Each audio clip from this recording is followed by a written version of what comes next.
ভারতীয় সেনার মৃত্যুতে শোকের ছায়া পিংলায়। মর্মান্তিক পথ দুর্ঘটনায় চিকিৎসারত অবস্থায় মৃত্যু হলো এক ভারতীয় সেনা জওয়ানের। শোকের ছায়া পশ্চিম মেদিনীপুর জেলার পিংলায়।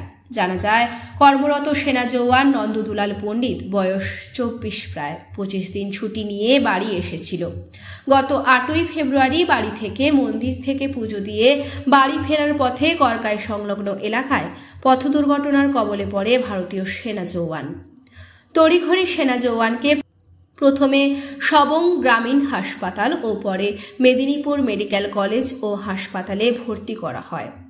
পরবর্তীতে সুচিকিৎসার জন্য মেদিনীপুর মেডিকেল কলেজ ও হাসপাতাল থেকে সেনাদের কমান্ডো হাসপাতালে ভর্তি করা হয়। গত 2 দিন আগে চিকিৎসারত অবস্থায় মৃত্যু হয় ভারতীয় সেনা নন্দদুলাল পণ্ডিতের। আজ দুপুর নাগাদ নিহত সেনা জওয়ানের মৃতদেহ নিয়ে পিংলার করকাই গ্রামে আসে ভারতীয় সেনা জওয়ানরা। কান্নায় ভেঙে পড়ে গোটা গ্রাম। ভারতীয় সেনা জওয়ানের পক্ষ থেকে গান ও স্যালুটের মাধ্যমে শ্রদ্ধা জানানো হয় নিহত সেনা নন্দদুলাল পণ্ডিতকে। পিংলা হারালো এক বীর সন্তানকে।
আপনার ছেলে বীরগতি প্রাপ্ত হয়েছে, কানবেন না।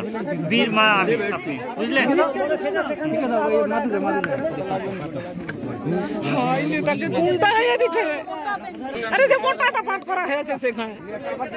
সামনে দেখুন, সামনে দেখুন, মোটেই যাবে কেউ।